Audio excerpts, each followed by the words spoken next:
Assalamualaikum sahabat ruang belajar, apa kabar semuanya? Semoga sehat selalu. Ketemu lagi dengan saya Eko Prastyo, selamat datang di Ruang Belajar. Kesuksesan dimulai dari impian. Impian yang konkret, yang membuat kita mampu dan mau berjuang, itulah yang akan membawa kita pada jalur sukses itu. Namun nyatanya, membuat mimpi itu mudah, menulis impian itu gampang. Tapi untuk memperjuangkannya dan membuatnya menjadi nyata, itu nggak semudah cerita sinetron. Tidak semua orang yang punya impian itu mampu mewujudkan mimpinya menjadi nyata. Pertanyaannya, kenapa sih seperti itu? Di video kali ini, saya ingin membahas 3 hal yang membuat kenapa mimpi kita sangat sulit untuk kita wujudkan. Sebelum kita lanjut, saya ingin mengundang sahabat ruang belajar untuk bergabung di salah satu kelas ruang belajar. Kita akan menyelenggarakan sebuah kelas dengan tajuk Financial Transformasi. Di kelas ini, kita akan belajar untuk mewujudkan impian finansial kita.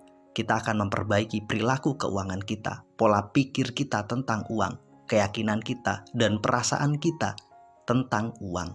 Kita akan belajar bagaimana mengelola uang dengan lebih baik, lebih bijak.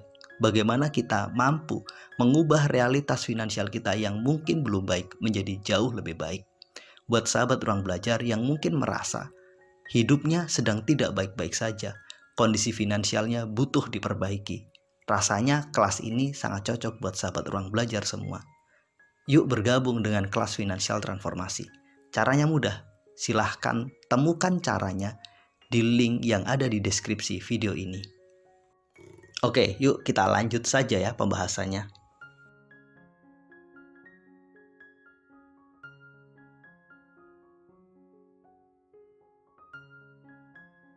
Penyebab pertama dan terpenting yang membuat kenapa kita sangat sulit mewujudkan impian adalah karena kita sangat mudah mengubah impian dan cita-cita kita. Mimpi kita mudah berubah. Analogi sederhana untuk menggambarkan tentang impian yang sangat mudah kita ubah itu mirip seperti kita melakukan sebuah perjalanan. Kita merencanakan perjalanan dari Jakarta menuju Surabaya. Kemudian di tengah jalan, belum sampai kita ke Surabaya, kita mengubah tujuan kita. Kita pun bergeser ke Jogja.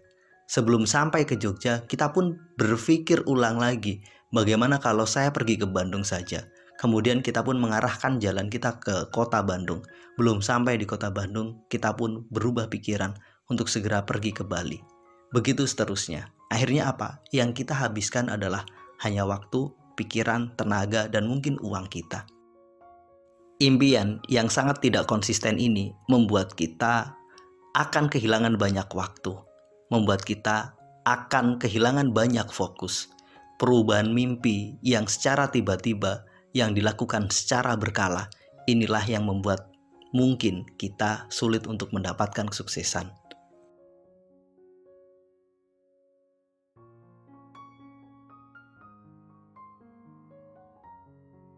Hal kedua yang mungkin menjadi penyebab kenapa kita sulit mewujudkan impian kita adalah jangan-jangan apa yang menjadi impian dan cita-cita kita nggak relevan dengan kemampuan dan skill yang kita punya. Mungkin selama ini kita sudah berjuang untuk mewujudkan impian kita. Sudah mengorbankan banyak waktu, pikiran, berlatih, melakukan apa saja. Tapi karena apa yang kita impikan gak relevan dengan skill, kemampuan, serta potensi kita, bisa jadi inilah yang membuat kita gagal. Bisa jadi inilah yang menjadi penghalang utama impian kita. Analogi sederhana untuk menggambarkan situasi ini bisa kita lihat pada seekor monyet yang punya cita-cita menjadi seorang perenang. Pastinya sangat sulit. Walaupun monyet tersebut sudah berjuang, sudah berlatih, pada akhirnya mereka tetap kalah dengan ikan. Atau sebaliknya, seekor ikan yang punya cita-cita untuk memanjat pohon, pastinya nggak mungkin. Perbedaan yang sangat jauh antara impian dan potensi terbaik kita membuat kita sulit mewujudkannya. Pada titik inilah kita butuh lebih bijak, memahami siapa kita dan apa potensi terbaik kita, kemudian mengukurnya apakah potensi tersebut relevan dengan impian kita. Di titik ini kita butuh belajar benar-benar mengenali siapa kita. Mungkin kita butuh ambil waktu sejenak, memahami sebenarnya siapa saya, apa potensi terbaik saya, dan apakah apa yang menjadi cita-cita dan impian saya relevan dengan apa yang saya punya. Belajar memahami diri sendiri, kemudian bersabar dalam menilai impian kita, ini bisa jadi menjadi alternatif terbaik agar kita lebih mudah mewujudkan apa yang menjadi keinginan dan impian kita.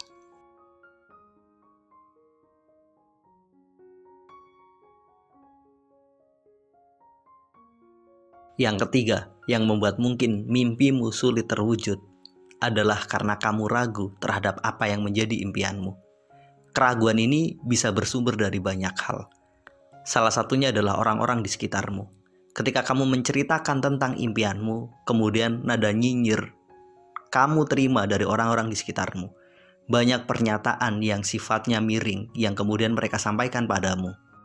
Terlebih, ketika keraguan itu disampaikan oleh orang-orang terdekat kita, keluarga kita, sahabat-sahabat terbaik kita, dan lingkungan di sekitar kita, harusnya mereka menjadi orang yang nomor satu mensupport kita, tapi di titik ini justru mereka adalah orang yang selalu meragukan kita. Keraguan lingkungan kita terhadap kemampuan kita kadang membuat kita juga ikut ragu terhadap apa yang menjadi impian kita. Keraguan inilah yang membuat kita nggak serius dalam memperjuangkan impian kita. Keraguan ini juga muncul karena kamu nggak benar-benar mengenal siapa dirimu. Jika kamu sudah benar-benar mengenal siapa dirimu dengan semua potensi terbaik kamu, harusnya kamu mampu untuk terus berjuang, meyakinkan dirimu sendiri, dan tidak mempedulikan keraguan dan nyinyiran orang-orang di sekitar kamu. Satu hal yang pasti, sebenarnya jika kamu sendiri yakin dengan apa yang kamu punya dan semua impianmu, sebenarnya keraguan orang-orang di sekitarmu nggak akan pernah bisa menghalangi kamu. Ketika kamu diragukan oleh sekitarmu, kemudian kamu pun ikut ragu terhadap kemampuanmu, pada titik ini sebenarnya sejatinya kamu nggak punya keyakinan yang serius terhadap mimpimu dan kekuatan yang kamu punya. Pada akhirnya keraguan inilah yang membuat kenapa kamu sangat sulit mewujudkan apa yang menjadi impianmu. Inilah pemaparan ringkas tentang 3 hal yang membuat kenapa mimpi kita sulit kita wujudkan. Mudah-mudahan video ini bermanfaat. Sampai ketemu pada video kami berikutnya. Terima kasih telah menonton. Assalamualaikum warahmatullahi wabarakatuh.